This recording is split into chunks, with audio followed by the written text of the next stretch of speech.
নমস্কার, আমি উত্তীয় সেন। আজ আমার ভিডিওর যে বিষয়বস্তু তা হলো গ্রাফ পেন্টিং। তো এই গ্রাফ পেন্টিংটা নিয়ে বেশ কিছু কথা বলার আছে, বিশেষ করে যারা নতুন শিল্পচর্চা শুরু করেছেন বা নতুন প্রজন্মের যারা শিল্পী আছেন, নতুন সবে সবে কাজ শিখছেন, তাদের জন্য আমার কিছু বলার আছে।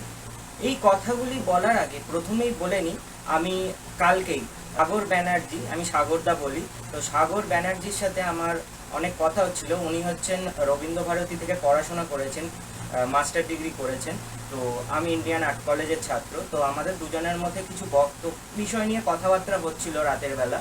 তো ফোনেতে কথাবার্তা হচ্ছিল যে এই গ্রাফ পেন্টিংটা কিভাবে যারা নতুন শিল্পীরা আছেন, নতুন কাজ শিখছেন, তাদের কিভাবে ক্ষতি করছে, এই বিষয়টা বুঝতে হবে।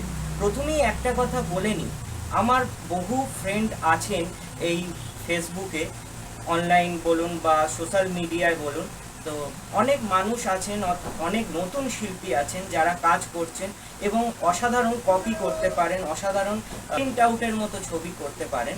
আমি তাদের জন্য, নতুন শিল্পীদের জন্য কিছু বিষয় বলতে চাই। আমি সাগরদাকে নিয়েও ভিডিও করব সামনাসামনি, অবশ্যই কথা হবে। এছাড়া সাগরদা শুধু নয়, সাগরদা আছে, উজ্জ্বল মিশ্র আছে, অনুপ মণ্ডল আছে, আরও অনেক বন্ধু আছেন। আমরা সমশিল্পী, একই বয়সী, প্রায় একটু এদিক ওদিক, 1-2 বছরের সবাই ছোট বড়। তো তাদের সাথে আমি ভিডিও নিয়ে আসবো, লাইভ করব ভিডিও। তো তারা নিজস্ব স্বতন্ত্রতার মাধ্যমে কাজ করছেন এবং আরেকটা বিষয়বস্তু, তারা কিন্তু কেবলমাত্র ছবি এঁকেই তাদের জীবিকা নির্বাহ করেন। এটি কিন্তু খুব একটি কঠিন বিষয়। শুধু ছবি এঁকে জীবিকা নির্বাহ করা বা তার পরিবারকে চালানো is not a matter of joke. তো যাই হোক, এবার আমি বিষয়টায় চলে আসি যে গ্রাফ পেন্টিং। দেখুন, প্রথমেই একটা কথা বলি, গ্রাফ পেন্টিংয়ের কি সুবিধা আছে, কি অসুবিধা আছে। গ্রাফ পেন্টিং যদি আপনি করেন, কোনো একটি গ্রাফ করে নিয়ে যদি ছবিটি আঁকেন, তাহলে কি হয়, আপনার ভুল ত্রুটি অনেক কম হয়, বলতে গেলে হয়ই না। আপনি হয়তো 97% কি 100% কেউ টোটাল মানে কপি করে দিতে পারে। ইটস লুক লাইক এ ফটোগ্রাফসের মতো করে দিতে পারে। এটা সম্ভব বাস্তবে। যারা শেখে, যারা প্র্যাকটিস করে, তারা জানে, বোঝে বিষয়টা, করা সম্ভব। কিন্তু বিষয়টা কিন্তু খুব একটা শক্ত বিষয় না।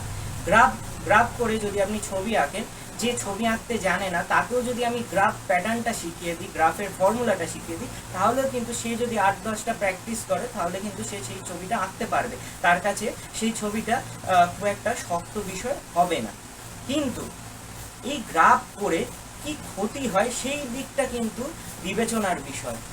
আমি এই কথাগুলো বলছি, হয়তো আপনার যারা গ্রাফ ছবি আঁকেন তাদের হয়তো অনেক খারাপ লাগতে পারে, কিন্তু দেখুন, আমি এই বিষয়টা বলছি এই কারণেই, আমি প্রত্যেকটি শিল্পীর ভালো চাই। আমি চাই শিল্পীরা যাতে তাদের নিজস্ব স্বতন্ত্রতায় কাজ করতে পারে এবং এগিয়ে যেতে পারে। তাদের নিজস্ব বৈশিষ্ট্য বা ছাপ, যেন সিগনেচার স্টাইল যেটাকে বলে, তারা যাতে তাদের ছবির মধ্যে সেই সিগনেচার স্টাইলটাকে প্রকাশ করতে পারে, রাখতে পারে, ছাপ ফেলতে পারে মানুষের জীবনে। তো সেই জায়গা থেকে বলছি, এই যে গ্রাফ যখন করা হচ্ছে, এতে কি হয়, আমি একটা ফর্মুলার মধ্যে পড়ে যাচ্ছি। আমি যা দেখছি, গ্রাফে যা রয়েছে, আমি ছবিটির ওপর একটি গ্রাফ করেছি, আঁকাতে একটা সাদা কাগজের ওপর গ্রাফ করেছি, ওই গ্রাফে যা যা দেখছি তাই আমি কপি করে দিচ্ছি, ব্যাস হয়ে গেল। এই আঁকা হলে সেটি ছবি হয়ে গেল। এরপরে ফ্রি হ্যান্ডে কি পার্থক্য গ্রাফের সাথে, সেই জায়গাটায় বলি। ফ্রি হ্যান্ড করলে কি হয়, আপনি চোখে দেখছেন, আপনার মধ্যে একটি ভাবের সৃষ্টি হচ্ছে, সেই ভাবটা বহিঃপ্রকাশ হচ্ছে আপনার হাতের মাধ্যমে। এর ফলে আপনি যখন কোনো ছবি দেখে সেই ছবিটির নির্যাসটা আপনার অন্তরে গ্রহণ করছেন, তারপর তার প্রকাশ ঘটাচ্ছেন। তার ফলে আপনার অনুভূতির কিছু অংশ, আপনার চেতনার কিছু অংশ মিলেমিশে যাচ্ছে ছবির মধ্যে। এর ফলে কিছু পরিবর্তন স্বাভাবিকভাবেই হবে। পোর্ট্রেট কিন্তু 100% কখনো মেলে না যদি কেউ ফ্রি হ্যান্ড করে। ইজ নট পসিবল, এটা কখনোই মিলতে পারে না। আপনি যখন নিজে শুধু ফ্রি হ্যান্ড ছবি আঁকবেন, কখনোই পোর্ট্রেট মিলবে না, এবং না মেলাটাই স্বাভাবিক। যার পোর্ট্রেট 95% মিলুক, 80% মিলুক, বা তার ভাবটা, ধরুন আপনি একটি উত্তম কুমারের ছবি আঁকছেন, উত্তম কুমারের ভাবটাকে আপনি কতটা প্রকাশ করছেন, সেইটাকে পোর্ট্রেট বলা হয়। আপনি উত্তম কুমারের কোথায় মুখের মধ্যে কি দাগ আছে, কোথায় কি চুলটা কতটা বাঁকা কতটা সোজা, এইটিকে প্রকাশ করা কিন্তু পোর্ট্রেট নয়। পোর্ট্রেট হচ্ছে সেই ভাবটাকে প্রকাশ করা, যে ভাবটা সেই শিল্পীর মানে সেই নায়কের মধ্যে ছিল বা সেই অভিনেতার মধ্যে ছিল, তার ভেতরের নির্যাসটাকে প্রকাশ করা হচ্ছে পোর্ট্রেট। আর গ্রাফ করলে কি হয়, I will just copy the other photographs, আমি এর ফলে কি হবে, সেই ফ্রি হ্যান্ডে করা পোর্ট্রেটটি অনেক বেশি প্রাণবন্ত হবে, অনেক বেশি জীবন্ত হয়ে উঠবে। কারণ কি, সেই পোর্ট্রেটে সেই যার পোর্ট্রেট করা হচ্ছে তার ভাবটা প্রকাশ পাচ্ছে। তো এই দিকটাতে খেয়াল রাখতে হবে। এবং আমরা যখন কলেজে পড়েছি, সেই কিছু ইতিহাস বলা দরকার। কলেজে কি শেখানো হয়, আর্ট কলেজে পড়লে কি সুবিধা হয়, সেই দিকটা আমি একটু বলছি। দেখুন, পার্সোনালি নেবেন না, আমি একদম ফ্রি টক করছি। কারণ কি, আমি চাই প্রত্যেকটি মানুষ, সে কলেজে পড়ুক বা সে সেলফ টট হোক, সকলেই তাদের শিল্পসত্তাকে যাতে সঠিকভাবে প্রকাশ করতে পারে, এই দিকটাতে আমি জোর দিয়েই আমি কিন্তু করছি। আমি আবারও বলছি, আর্ট কলেজ কিন্তু কখনো কোনো শিল্পী তৈরি করে না। আর্ট কলেজ কি করে, একাডেমিক যে দিকটা আছে সেইটিকে স্ট্রং করে দেয়। এরপর সেই শিল্পী পাশ করে বেরোবার পর সে তার নিজের চেতনার দ্বারা তাকে স্বতন্ত্র রূপে প্রকাশ করতে হয়, তবেই সে একজন শিল্পীতে পরিণত হয়। তো যাই হোক, এই যে প্র্যাকটিস করতে হয়, আর্ট শিখতে গেলে কি প্র্যাকটিস বা কি নান্দনিক দিকটা তৈরি করতে হয়। আর্ট করতে গেলে আমরা যখন কলেজে পড়তাম, বড় বড় নিউজ প্রিন্ট পাওয়া যেত বৈঠকখানায়, শিয়ালদার কাছে। সেই বৈঠকখানা থেকে বড় বড় নিউজ প্রিন্ট কিনতাম, এবং তাতে কন্টি বলে এক ধরনের চক পাওয়া যেত। তারপর লিথো চক যেটাকে বলে, বা কন্টি বলা হতো, অনেক সময় কন্টিও বলা হয়। তো এই লিথোচক বা কন্টি ধরুন, বা অনেক সময় চারকোল পেন্সিল দিয়ে আমরা কি করতাম, বড় বড় ফিগার ড্রয়িং করতাম, প্র্যাকটিস ফ্রি হ্যান্ড। অনেক সময় শিয়ালদায় বসে, অনেক সময় আমি যেহেতু দমদমে আমার কলেজ ছিল, তো সেই সময় দমদমে যেতে অনেক গরুর গোয়াল পড়তো, সেই গোয়ালে বসে ড্রয়িং করেছি। এছাড়া আমাদের সাউথে যে লেক গার্ডেন্স আছে, ওখানে বসে অনেক ল্যান্ডস্কেপ করেছি। তো অনেক ধরুন রাস্তায় কোনো মানুষ শুয়ে আছে, তাদের দেখে ড্রয়িং করেছি। এর ফলে কি হয়, যখন আমি বাস্তব জগৎটাকে দেখে মানে ড্রয়িং করছি বা শিখছি, তাতে কি হবে, আপনার হাতটাকে অনেক স্ট্রং করে দেবে। কারণ কি, একটি ফিগার দেখে যখন আপনি আঁকছেন, জ্যান্ত মানে লাইভ দেখে আঁকছেন, কি হবে, তার তো অনেক মুভমেন্ট হবে, সে তো এক জায়গায় বসে নেই। তারপরে কি হবে, আপনার হয়তো সে এখন হাতটা এরম রইলো, পরে হাতটা আর একটু চেঞ্জ হয়ে গেল, কিন্তু আপনাকে তার মধ্যেই কিন্তু তার প্রপোর্শন ড্রয়িংটাকে বার করতে হবে। এটাই হচ্ছে লাইভ স্টাডির মজা বা জীবন্ত ছবি আঁকার মজা। তো এর ফলে আর পোর্ট্রেট দেখে মানে কোনো ফটোগ্রাফস দেখে যখন আপনি করবেন, সেটি সবসময় স্টিল রয়েছে, সেটি কিন্তু কখনোই নড়ছে না। স্টিল লাইভ স্টাডি দুটোর মধ্যে পার্থক্য আছে।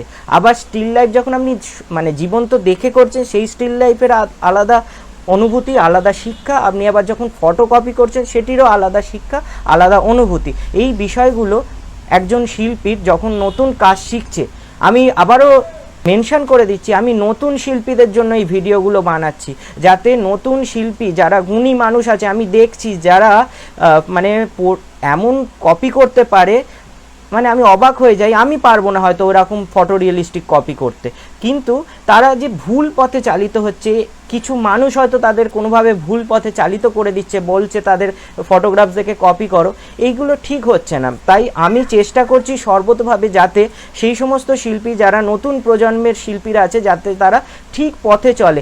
একটা প্রপার আর্টের গাইডেন্স পাওয়াটা খুব দরকার, সেই দরকারের জন্যই আমি এই ভিডিওগুলো করছি। এবং আমি অনেক এক্সপিরিয়েন্স ট্যালেন্টেড আমার সিনিয়র দাদাদের বা সিনিয়র শিল্পীদের আমি নিয়ে আসবো, আমার সহবন্ধুদের নিয়ে আসবো, যারা ধরুন 15 বছর 16 বছর 20 বছর ধরে কাজ করছে, তাদের নিয়ে এসে তাদের ভাবগুলো, তাদের শিল্প সম্বন্ধে যে চেতনাগুলো আছে, এই ভিডিওর মাধ্যমে প্রকাশ করব, যাতে সবারই সুবিধা হয়, সমস্ত শিল্প জগৎ যাতে এই বিষয়গুলো জানতে পারে। কালকের আমার প্রিভিয়াস ভিডিওতে অনেক সিনিয়র দাদারা আমাকে কমেন্টস করেছেন, আমি তাদের সাথেও ভিডিও করব।